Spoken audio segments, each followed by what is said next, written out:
Praise the lord. ક્રિસ્મોલ ભાઈ દત્તા બહેનો, દિવ્ય દયા અને દિવ્ય સંદેશમાં તમારું સ્વાગત છે. નવેમ્બર 22મી તારીખ સંત સિસિલિયા સંગીતકારોના રક્ષક સંતનો તહેવાર ઉજવીએ છીએ. શાસ્ત્રપાઠ સાંભળીએ. તમારા બાઇબલ લઈ લો. લૂકનો ગ્રંથ 19મો અધ્યાય 45થી 48મી કલમ સુધી. પછી મંદિરમાં જઈને તેમણે વેપારીઓને એમ કહીને બહાર કાઢવા માંડ્યા કે શાસ્ત્રમાં લખ્યું છે કે મારું ઘર પ્રાર્થના ગૃહ બનવું જોઈએ, પણ તમે એને લૂંટારાઓનો અડ્ડો બનાવી મૂક્યું છે. પછી તેઓ દરરોજ મંદિરમાં ઉપદેશ કરતા હતા.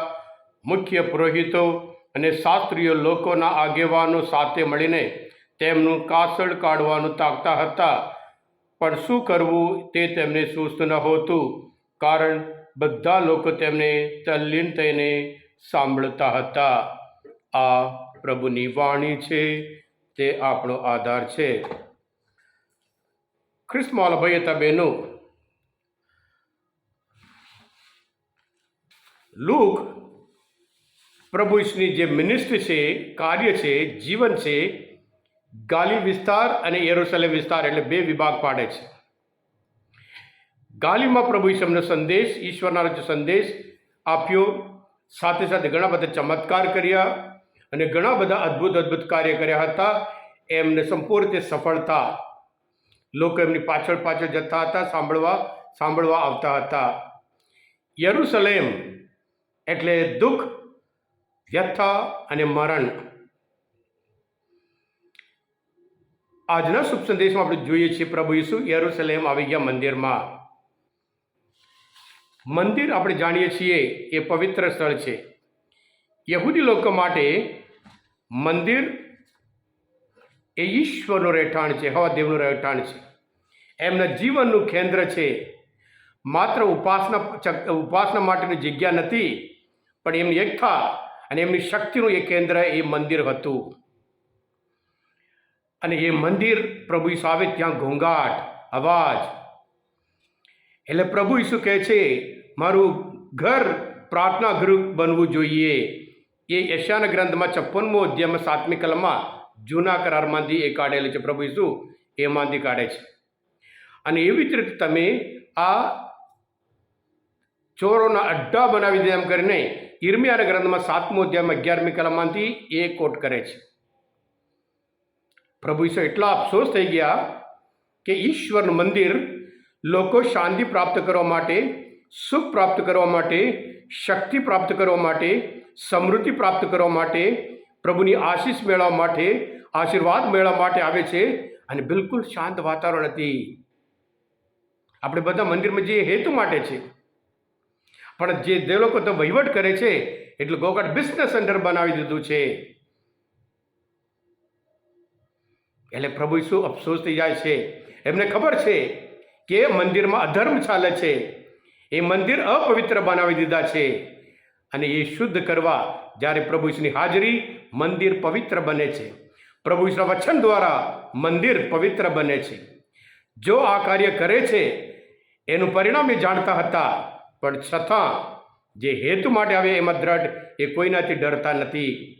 એટલે આજના શુભ સંદેશમાં પ્રભુ ઈસુ એમને બધાને કાઢ્યા પછી એ લોકો કાવતરું કરે છે, આમને કેવી રીતે મારી નાખવા.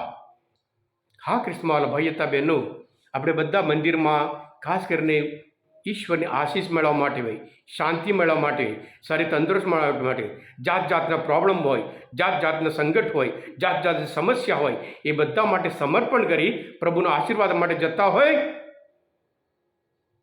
આજે પણ ઘણા બધા દેવળોમાં એટલું બધું ઘોંઘાટ, બિઝનેસ સેન્ટર બની ગયો છે. દુઃખની વાત છે. ઘણા બધા ફોટો પાડતા હોય છે, અપવિત્ર બનાવી દીધા છે. લોકો વાતો કરતા હોય, જોરથી વાતો કરતા હોય છે. આજે પણ મંદિરમાં, પ્રભુ મંદિરમાં સાક્ષાત ઈશ્વર, સર્વશક્તિમાન ઈશ્વર તેમ બેઠા છે, ભૂલી જાય.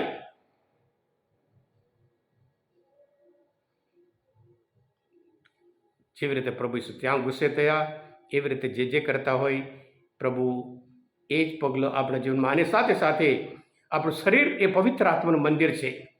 મંદિર પવિત્ર હોવી જોઈએ. એટલે આપણા જીવનમાં પણ આ પવિત્ર આત્માનું મંદિર હોય. આપણા પણ હંમેશા પવિત્રતા જાળવવાની જરૂર છે. અને પ્રભુ જે વચન આપ્યું છે, જ્યારે આપણે વચન પ્રમાણે જીવીએ અને ત્યારે આપણે પવિત્ર બનીએ છીએ. પ્રભુ સુભદ્ર વિશ્વાસ રાખીને જીવીએ તો પછી આપણે હંમેશા પવિત્ર જીવન જીવી શકીએ. એટલે આસના શાસ્ત્રમાં મુજબ કે મંદિરમાં જ્યારે ચર્ચમાં જતા હોય અને આપણું શરીર પણ એક મંદિર છે, એની પવિત્રતા જાળવીએ, જેથી કરી જે આશીર્વાદ, જે આશીષ, જે શાંતિ, જે શક્તિ આપણે જરૂર મેળવી શકીએ. હા કૃષ્ણવાલા ભાઈ હતા બહેનો, આજના આ શુભ સંદેશ, આ મનચંદન શાસ્ત્ર પાઠ સમજવા માટે અને સાથે સાથે પ્રભુને ઓળખવા માટે મદદરૂપ થયા હોય. તમે પોતે દિવ્ય દયાના દિવ્ય સંદેશ સબસ્ક્રાઈબ કરજો.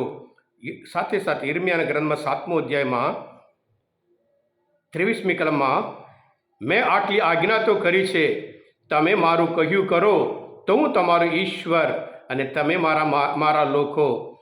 મારી બધી આજ્ઞાઓ પાળો તો તમે સુખી થશો. એ પ્રભુના વચન છે. સબસ્ક્રાઈબ કરજો, બીજા માટે પણ ફોરવર્ડ કરજો. આપણા જીવન દ્વારા, કાર્ય દ્વારા પ્રભુનો જ મહિમા કરીએ. પ્રભુ તમારા અંતરમાં વસો. સર્વશક્તિમાન પરમેશ્વર પિતા અને પુત્ર અને પવિત્ર આત્માનો આશીર્વાદ સૌ પર ઉતરો. બોલો દિવ્ય દયાનો જય.